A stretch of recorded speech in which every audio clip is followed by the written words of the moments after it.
Hello everyone, welcome you all. स्वागत करता हूं एक बार फिर से हमारे यूट्यूब चैनल विजडम वेल्थ में। और इस वीडियो में हम बात करने वाले हैं टाटा स्टील लिमिटेड की। जी हां, जिस तरीके से आज चार्ट पर एक डिसेंट ब्रेकआउट दिया है, क्या इस टाटा स्टील का ब्रेकआउट आने वाले टाइम में सस्टेनेबल होगा या नहीं होगा, हमें बाय करना चाहिए या नहीं करना चाहिए, तो सारे विषयों में बात करेंगे इस वीडियो के माध्यम से। लेकिन उससे पहले एक छोटी सी रिक्वेस्ट है कि अगर आपने अभी तक चैनल को सब्सक्राइब नहीं किया तो प्लीज़ सब्सक्राइब कर लीजिए, बेल नोटिफिकेशन ऑन कर लीजिए, जिससे कि सारे लेटेस्ट अपडेट आपको मिलती रहे। तो देखिए, आज बात करेंगे टाटा स्टील लिमिटेड की, इसके फंडामेंटल्स के बारे में, इसके रिटर्न्स के बारे में, और जो अभी रिसेंटली मैं आज के ट्रेडिंग सेशन की बात करूं तो जो इसने ब्रेकआउट दिया है वो कितना सस्टेनेबल ब्रेकआउट होगा, हम एक बाइंग अपॉर्चुनिटी देख सकते हैं या नहीं देख सकते हैं, तो उस पर भी हम बात करेंगे। तो पहले आपके सामने मैंने यहाँ पे लगाया है जो फंडामेंटल्स का चार्ट, यहाँ आप इसको देख सकते हैं। मार्केट कैप, करंट प्राइस, यानी कि सारे मेजर टर्म्स जो हैं, जो व्यूअर्स को नहीं पता, इसलिए मैं सारे ही वीडियो में अप्रॉक्स में अगर बोलूं तो सारे वीडियोस के मैं फंडामेंटल्स, रिटर्न्स जरूर एक बार दिखा देता हूं कि आप भी अवेयर रहें उस स्टॉक के फंडामेंटल्स के बारे में और उसके रिटर्न्स के बारे में। चार्ट की तो बात हम करेंगे ही करेंगे, लेकिन साथ साथ आपको ये जो दो बेसिक चीज़ें हैं इसको बारे में भी आपको जानना जरूरी है। तो चलिए, यहाँ मार्केट कैप बहुत ही जल्दी जल्दी हम देख लेंगे कि क्या चीज़ें हैं। मार्केट कैप जैसा कि देख सकते हैं आप 38,487 करोड़ का मार्केट कैप है। और करंट मार्केट प्राइस की अगर मैं बात करूं तो 341.65 का यहाँ पे करंट मार्केट प्राइस है टाटा स्टील लिमिटेड का। तो मार्केट कैप जो है वो अपने आप में बहुत ही शानदार मार्केट कैप है। और टाटा स्टील लिमिटेड का मुझे तो नहीं लगता कि इसके बारे में कोई ओवरव्यू देना होगा, क्योंकि ऑटोमेटिक ये सबको पता है कि स्टील मैन्युफैक्चरिंग और माइनिंग और भी प्रोसेसिंग, आयरन और बहुत सारे जितने भी तमाम स्टील ओरिएंटेड जितने भी इनके बिजनेसेस हैं, इसमें ये इंगेज्ड है।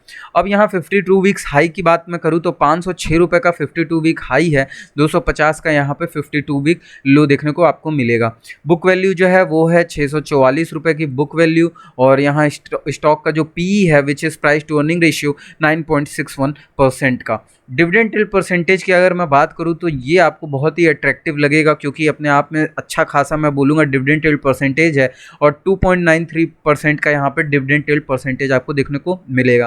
फेस वैल्यू की अगर वहीं बात करें तो 10 रुपये का फेस वैल्यू, और हमेशा डिविडेंड जो मिलता है वो फेस वैल्यू पर मिलता है, और ये जो है वो डिविडेंड यील्ड परसेंटेज है। तो ये चीज़ को आपको ध्यान में रखना होगा। सेल्स ग्रोथ जो है वो 15.64% का सेल्स ग्रोथ है, जो कि अपने आप में शानदार सेल्स ग्रोथ है।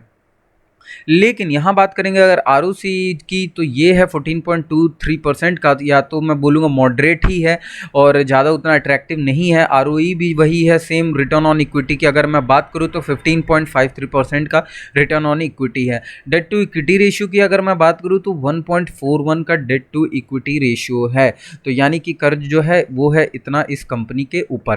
चलिए, अब जल्दी जल्दी हम स्विच कर जाते हैं इसमें रिटर्न्स के ऊपर, और रिटर्न्स देख लेते हैं। तो वन डे का जो रिटर्न्स है आपको देखने को मिलेगा 3.70% का। और ये मैं अभी लाइव ट्रेडिंग सेशन में मैं आपके लिए रिकॉर्ड कर रहा हूँ, तो इसीलिए आपको फ्लक्चुएशन दिख रहा होगा। तो वन डे के स्पैन पर जो है रिटर्न वो फ्लक्चुएटेड है 3.70 अप्रॉक्स, आप मान के चलें। 1 वीक का अगर हम बात करें यहाँ पर, तो यहाँ पर 1 वीक का जो रिटर्न है वो है -1.11% का। जी हाँ, देखिए, इस वीडियो को बनाने और इस स्टॉक को मैं आपके सामने लाने का एक ही रीज़न था कि इस स्टॉक में जिस तरीके से पिछले कुछ हफ्तों में तेज़ी आई है, और अगर मैं बोलूँ बहुत ही एक ह्यूज फॉल के बाद ये तेज़ी है, तो क्या अब निवेश करना सही रहेगा या नहीं रहेगा, इस वजह से मैं आप लोग के लिए ये वीडियो स्पेशली लेकर आया हूँ। और 1 मंथ के अगर हम चार्ट के ऊपर बात करें तो यहाँ पर 10.26% का रिटर्न है 1 मंथ का। जैसा कि मैंने बताया पिछले कुछ हफ्तों में बहुत ही दमदार रिटर्न दे रहा है, तो 10.26% का यहाँ पे पिछले 1 मंथ का रिटर्न देखने को मिलेगा। लेकिन 1 ईयर के स्पैन में यहाँ नेगेटिव रिटर्न है, वो है -28.17%, यानी कि 28.17% का माइनस रिटर्न। 5 ईयर के स्पैन पे अगर मैं वहीं बात करूं तो यहाँ पर 5 ईयर का स्पैन आपको देखने को मिलेगा 34.05% का, यहाँ पर आपको 5 ईयर के स्पैन पर रिटर्न मिलेगा। और मैक्स टू मैक्स अगर हम बात करें तो यहाँ पर आपको देखने को मिलेगा 305.94%, यानी कि बस 1 वीक और 1 ईयर के स्पैन पर अगर मैं बात करूँ तो जो नेगेटिव रिटर्न्स है वो देखने को मिले हैं, अदरवाइज सारे स्पैन पे ही अप्रॉक्स जो रिटर्न्स हैं वो ठीक ठाक हैं। लेकिन देखिए होता क्या है कि हमको कभी भी अपने पीछे पास्ट में क्या हुआ, ज़रूरी है कि हम पास्ट को भी देखें अगर चार्ट एनालिसिस कर रहे हैं, बट पास्ट में क्या रिटर्न्स दिए हैं, क्या सिनेरियो आगे आ सकते हैं, कैसे न्यूज़ आएंगे। जिस तरीके से ये पेंडेमिक सिचुएशन है, आपको पता ही होगा कि जो मार्केट फॉल हुआ उसमें कहीं ना कहीं किसी भी कंपनी का कोई न्यूज़ बेस्ड कंपनीज का फॉल था नहीं, सारे कोई हम स्पेसिफिक स्टॉक को बोल नहीं सकते, पूरा इंडेक्स फॉल हुआ, पूरे इंडेक्स के साथ स्टॉक्स फॉल हुए। तो ये जो सिचुएशन है, ये जो क्राइसिस है, ये कभी भी आ सकती है। तो इसीलिए पास्ट के बेसिस पे क्या रिटर्न्स मिले हैं, अब हम उसके साथ साथ जो आगे की एनालिसिस है उसकी भी प्रोबेबिलिटी ज़्यादा देखने की कोशिश करेंगे। अब आ जाते हैं हम इसके चार्ट्स पर डायरेक्टली, और चार्ट्स पर मैंने यहाँ पर कुछ लेवल्स ड्रॉ किए हैं आपके सामने। 1 डे का टाइम फ्रेम मैंने लगाया है इस टाटा स्टील के चार्ट पर, और देखेंगे कि क्या इस ब्रेकआउट जो ऊपर के साइड में आपको दिख रहा है लाइन, ये है रेजिस्टेंस लाइन, मैंने प्लॉट किया है, और नीचे के साइड में ये जो आपको दिख रहा है वो है पूरी तरीके से सपोर्ट लाइन, एक ट्रेंड लाइन जो कि सपोर्ट लाइन भी बोल सकते हैं आप। तो देखिए यहाँ पर अब हम बात करेंगे कि 2 लेवल्स पर, अगर मैं पीछे थोड़ा सा लेकर जाऊँ तो आपको देखने में आएगा कि ये जो सिचुएशन है, ये जो गिरावट है, मैं थोड़ा सा आपको डूडल करके समझाने की कोशिश करता हूँ। ये जो गिरावट आपको देखने को मिली है, ये गिरावट जो है ये पूरी तरीके से पेंडेमिक सिचुएशन की गिरावट है, इस पे हम कोई बात नहीं करने वाले। आने वाले इस टाइम में क्या हो सकता है, 4 मेजर पॉइंट के हिसाब से मैं बताऊंगा कि आपको पोजीशन कब लेना है, इसीलिए अगर वीडियो अच्छी लगे तो लाइक ज़रूर करिएगा। और यहाँ पर देखिए रेजिस्टेंस लाइन ये मैंने ड्रॉ किया था, इस रेजिस्टेंस लाइन को आज जो है ये टाटा स्टील ने ब्रेक कर दिया इस कैंडल के साथ। जी हाँ, पहली चीज़। तो दूसरे, अब 4 मेजर पॉइंट को मैं यहाँ पे 1 बाय 1 रखने वाला हूँ आपके सामने, और प्लीज़ चारों मेजर पॉइंट को फॉलो अप करने के बाद ही कोई डिसीजन लें। और अगर मैं बोलूँगा कि वो चारों के चारों लॉस जो हैं वो अगर अच्छे बैठते हैं तो ही एक अच्छी बाइंग अपॉर्चुनिटी लें, अदरवाइज कोई ज़्यादा जल्दी नहीं है, मार्केट हर बार अपॉर्चुनिटी देगा, तो इसी वजह से जल्दीबाजी में कोई भी पोजीशंस ना उठाएं। अब देखिए इस सपोर्ट और ट्रेंड लाइन में बोलूँगा कि उसके साथ ही 2 बार यहाँ पर देखने को मिला हमको, 2 से अधिक बार सपोर्ट, ठीक है, इस ट्रेंड लाइन पर। एक बार ये अप्रोच हुआ इसको ब्रेक करने का यहाँ पर, एंड देन एक बार यहाँ पर वापस से अप्रोच हुआ। तो यानी कि इसी सपोर्ट लाइन पर, इसी ट्रेंड लाइन पर 3 बार अप्रोच हुआ कि इस लेवल्स को ब्रेक कर दिया जाए, लेकिन कहीं ना कहीं नीचे की तरफ जो थे वो बायर्स एक्टिव थे, और जो सेलर्स को थे, सेलर्स को दबा दिया और ऊपर की तरफ उठा ले गए इसको, प्राइस को, ठीक है।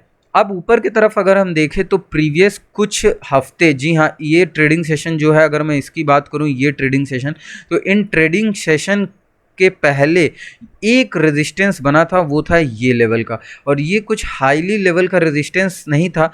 लेवल जो था वो मैं आपको सामने रख देता हूँ, लेवल भी आपको पता चल जाएगा कि कौन से लेवल्स थे।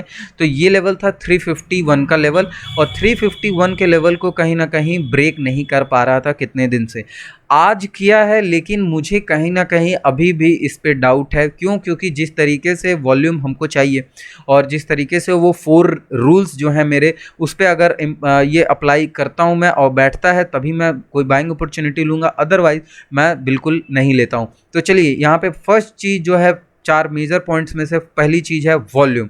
तो वॉल्यूम हमको देखना है, तो वॉल्यूम के लिए हम पहले वॉल्यूम चार्ट लगा लेते हैं। यहाँ पर हम वॉल्यूम चार्ट लगाएंगे और उसके बाद देखेंगे कि क्या यहाँ पर सिनेरियो है।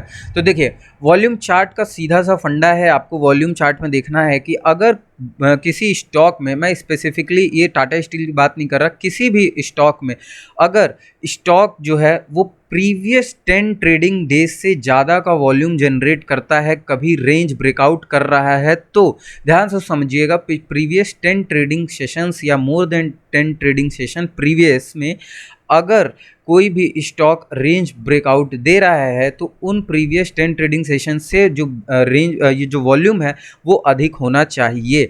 अब यहाँ पे सिनेरियो क्या है, अब यहाँ पे हम देखते हैं अगर, तो वॉल्यूम जो है, ये वॉल्यूम जो है, अगर मैं इस वॉल्यूम थोड़ा सा मैं हॉरिजॉन्टल लाइन लेता हूँ और यहाँ पे प्लॉट करके आपको क्लियरली दिखाने की कोशिश करता हूँ। अगर मैं यहाँ पे इसको प्लॉट कर दूँ, जी हाँ, बस अब देखिए ज़रा, अब मैं कुछ चीज़ों को दिखाने की कोशिश करूँगा। अगर आज की मैं वॉल्यूम की बात करूँ तो ये जो आज का वॉल्यूम है, ये वॉल्यूम मैं प्रीवियस 10 डेज़ के ट्रेडिंग सेशन से अगर मैं कंपेयर करूँ तो मुझे पता लगेगा कि ये जो वॉल्यूम है कहीं न कहीं बहुत कम वॉल्यूम है। जी हाँ, प्रीवियस ट्रेडिंग सेशन में मैं अगर बात करूँ तो यहाँ पे हमको एक वॉल्यूम जो है वो इस लेवल पर देखने को मिला था, ये लेवल, ये जो कैंडल बनी थी हैमर कैंडल, ठीक है, इन्वर्टेड हैमर कैंडल, इस पर वॉल्यूम देखने को मिला जो कि प्रीवियस 10 डेज़ के ट्रेडिंग सेशन से ज़्यादा था। अब यहाँ पर हम एक बाइंग अपॉर्चुनिटी ले सकते थे, क्यों? क्योंकि ये जो हमारा हैमर इन्वर्टेड हैमर कैंडल, जो बुलिश इन्वर्टेड हैमर कैंडल था, वो इंडिकेट कर रहा था कि आने वाले टाइम में जो प्राइस है वो ऊपर के लेवल पर अप्रोच कर सकता है। तो ये सिनेरियो हमको देखने को मिला। अब हमने क्या किया कि हमने आगे जब गए, अब ये जब रेजिस्टेंस फेस किया और रेजिस्टेंस फेस करने के बाद जब इस लेवल पर आया तो जो वॉल्यूम आज के डे का वॉल्यूम है, देखिए क्लोजिंग होते होते तक क्या होता है क्या नहीं होता है उसकी बात नहीं करेंगे, बस बट मुझे लगता है अभी आधे घंटे के बाद क्लोजिंग हो जाएगी तो इतने देर में कोई बहुत बड़ा वॉल्यूम नहीं जनरेट हो जाएगा। हालांकि अभी की वॉल्यूम की बात करूँ तो 20.7 मिलियन के अप्रॉक्स जो वॉल्यूम है वो देखने को मिल रहा है। लेकिन प्रीवियस 10 डेज़ का अगर मैं ट्रेडिंग सेशन देखूं तो एक फेल यहाँ देखने को मिला, यानी कि ये जो वॉल्यूम है प्रीवियस 5-6 डेज़ में ही, प्रीवियस वीक का ही ज़्यादा वॉल्यूम है इस वॉल्यूम कैंडल से। और अगर 10 डेज़ की बात करें तो ये वॉल्यूम कैंडल तो अपने में आपने बहुत ही बड़ा वॉल्यूम कैंडल था। तो कुल मिला के जो पहला मेजर पॉइंट है वो फेल हुआ हमारे सामने। दूसरा अगर पॉइंट की बात करें यहाँ पर, दूसरी पॉइंट क्या थी? दूसरी पॉइंट थी कि जो कैंडल फॉर्मेशन है वो कैसी होती है। अब मैं इसको थोड़ा जूम इन करता हूँ और आपको दिखाने की कोशिश करूँगा यहाँ पर कि क्या सिनेरियो बनता है जब हम एक कैंडल को देखते हैं। देखिए कैंडल बहुत कुछ अपने आप में बयां करती है। अगर कैंडल के साथ आप अपने ट्रेड को लेना शुरू कर दें तो मुझे लगता है आपकी एक्यूरेसी ऑलरेडी इतनी ज़्यादा बढ़ जाएगी कि आपको 10 में से 6 ट्रेड या 7 ट्रेड तो अपने पॉजिटिव में ही देखने को मिलेंगे, क्योंकि कैंडल्स का जो रोल है वो बहुत ही ज़्यादा हाई है। अब देखिए इस ब्रेकआउट की हम बात कर रहे थे और यही रेजिस्टेंस रीजन था। ये जो रेजिस्टेंस रीजन मैंने प्लॉट किया है, इस रेजिस्टेंस रीजन को आप देख सकते हैं, यही रेजिस्टेंस रीजन था और इसी रेजिस्टेंस रीजन की मैं बात कर रहा था। और ये जो कैंडल है, इस ब्रेकआउट कैंडल की मैं बात कर रहा हूँ। अब ये देखिए होता क्या है एक सिनेरियो कि अब हमने क्या करना है कि ब्रेकआउट, ये सेकंड मेजर रूल है, आपको ध्यान में रखना होगा। पहला वॉल्यूम का मैंने बताया, दूसरा कैंडल फॉर्मेशन का। तो कैंडल फॉर्मेशन अगर ऐसे होता है, जी हाँ, क्लोजिंग पे हमेशा कोई भी स्विंग ट्रेड या पोजिशनल ट्रेड आपको पता होना चाहिए कि आपको 320 के पहले, यानी 3 to 320 के पहले आपको उठा लेना है, ठीक है। लेकिन ये 4 मेजर जो रूल्स हैं वो अगर उस पर एप्लीकेबल हैं तभी। अब अगर ऐसा ब्रेकआउट देखने को मिलता है फुल बुलिश कैंडल, जी हाँ, अगर ऐसा ब्रेकआउट देखने को मिलता है इस तरीके के कैंडल का, तो आपको उठा लेना है माल, ठीक है, पहली चीज़। दूसरी चीज़, आपको कब नहीं लेना है? जब ऊपर के लेवल की जो विक होगी, जो आपका वो शेडो होगा वो बड़ा होगा और नीचे का जो विक होगा वो छोटा होगा, स्मॉल। अब इट मीन कि अगर जिस हिसाब से देखिए ये पूरा गिरावट अब देखने को मिल रहा है। अब क्लोजिंग कहाँ होती है मुझे नहीं पता, बहुत लोग अभी हाइप में थे कि रेजिस्टेंस ब्रेक कर दिया, बहुत बड़ा ब्रेक हो गया, ब्रेकआउट हो गया। इसीलिए मैं बोलता हूँ कि 4 चीज़ और साइकोलॉजी को अगर आप पेशेंटली रखेंगे तो ज़रूर पैसे बनेंगे। और देखिए फॉर्मेशन अगर ऊपर के साइड में बड़ी वीक होती है तो हमेशा इट क्लियरली इंडिकेट्स दैट ऊपर के लेवल पर सप्लाई जोन है और सेलर्स बैठे हैं, ठीक है। तो ऊपर, तब हमको उस केस में, ऐसे कैंडल के केस में बाय नहीं करना है। नीचे के साइड में बड़ी कैंडल बनती है, ऊपर के साइड में अगर छोटी कैंडल बनती है तब हम एक बाइंग अपॉर्चुनिटी ले सकते हैं। क्यों? क्योंकि नीचे के साइड में इट क्लियरली इंडिकेट्स कि नीचे के साइड में डिमांड जोन है। तो कैंडल का फॉर्मेशन कुछ इस प्रकार का होना चाहिए। अब हो गया ये दूसरा बात। तीसरी बात अब कर लेते हैं। तीसरी बात क्या होनी चाहिए? तो देखिए तीसरी बात ये है कि जो 1 आवर का टाइम फ्रेम है, या मैं बोलूँगा कि इस जो भी रेजिस्टेंस जोन है, दोनों में से आप कोई भी कंसीडर कर सकते हैं, जो भी रेजिस्टेंस जोन है उस रेजिस्टेंस जोन पर जो क्लोजिंग होनी चाहिए वो उसके ऊपर होनी चाहिए। जी हाँ, क्लोजिंग जो है वो उसके ऊपर होनी चाहिए, साथ साथ सस्टेनेबल क्लोजिंग होनी चाहिए, जैसा कि मैंने बताया कि वॉल्यूम और जो फॉर्मेशन है कैंडल का उसके साथ। तो ये हो गई तीसरी मेजर चीज़। और आपको एक बार इसके साथ ही क्रॉस चेक कर लेना है आपको 1 आवर के चार्ट को। जैसे अभी मैं आपके सामने यहाँ पे कर लेता हूँ 1 आवर के चार्ट को क्रॉस चेक और देखेंगे कि क्या करना। अब आपको पता होगा कि क्यों मैं 1 आवर के चार्ट पर लेकर आया। देखिए 1 आवर के चार्ट पर लाने का एक ही रीज़न है कि 1 आवर के चार्ट पर अगर स्टॉक ब्रेकआउट देने के बाद सस्टेनेबल नहीं है तो आपको वहाँ पे बाइंग नहीं करनी है। जी हाँ, पहली चीज़ माफ़ करिएगा, ये रूल नंबर 3 है। तो रूल नंबर 3 में क्या है, 2 चीज़ देखनी है, closing should be over then resistance line and it should be sustainable at 1 hour time frame. तो यहाँ पर अब क्लियरली मुझे लगता है क्लोजिंग होते होते तक ये पूरा ब्रेकआउट जो है वो फेल ही सिनेरियो का है। और चौथी चीज़ मैं बता देता हूँ साथ साथ, और वीडियो को लंबी नहीं करेंगे ज़्यादा। जो चौथी चीज़ है वो है कि अपना जो डिप्लॉय करना है कैपिटल वो कैसे करना है। तो अब देखिए होता क्या है कि अभी तो ये मान लीजिए फेल्ड ब्रेकआउट हो सकता है या फेक ब्रेकआउट है, जो भी आप बोलें। अगर ये होता, अगर सही ब्रेकआउट होता, चारों हमारे जो भी मेजर रूल्स हैं वो अप्लीकेबल भी होते, तब भी कभी कभी होता है कि हमको रेंज ब्रेकआउट जो है वो फेक देखने को मिल जाता है। लेकिन ये चारों अप्लीकेबल होने के बाद के जो चांसेस हैं फेक होने के वो बहुत ही कम हो जाते हैं, बहुत ही कम हो जाते हैं। तो इस चीज़ को आपको देखना है। अब देखिए अगर ये ऊपर के साइड में डन देता है यानी कि क्लोजिंग देता है, तो आपको क्या करना है, केवल 15% of your capital should be deploy, यानी कि केवल 15% कैपिटल जो है आपको डिप्लॉय करना है। और उसके यानी कि आज के लोअर डे का जो आपका होगा कैंडल का वो स्ट्रिक्ट एसएल होगा, यानी ब्रेक करता है तो यू शुड एग्जिट। ठीक है, तो ये जो है चौथा रूल है कि आपको केवल 15% डिप्लॉय करना है। क्यों? क्योंकि बस हम चेक करेंगे कि जो ब्रेकआउट है वो ब्रेकआउट सस्टेनेबल ब्रेकआउट है कि नहीं, नेक्स्ट ट्रेडिंग सेशन में हमको अच्छा मतलब देखने को मिलेगा कि नहीं गेंस। इस वजह से केवल हम 15% करेंगे, और नेक्स्ट ट्रेडिंग सेशन में हमको लगता है कि जी हाँ ये सस्टेनेबल था प्रीवियस ट्रेडिंग सेशन में, तब हम वहाँ पिरामिडिंग करना शुरू कर देंगे।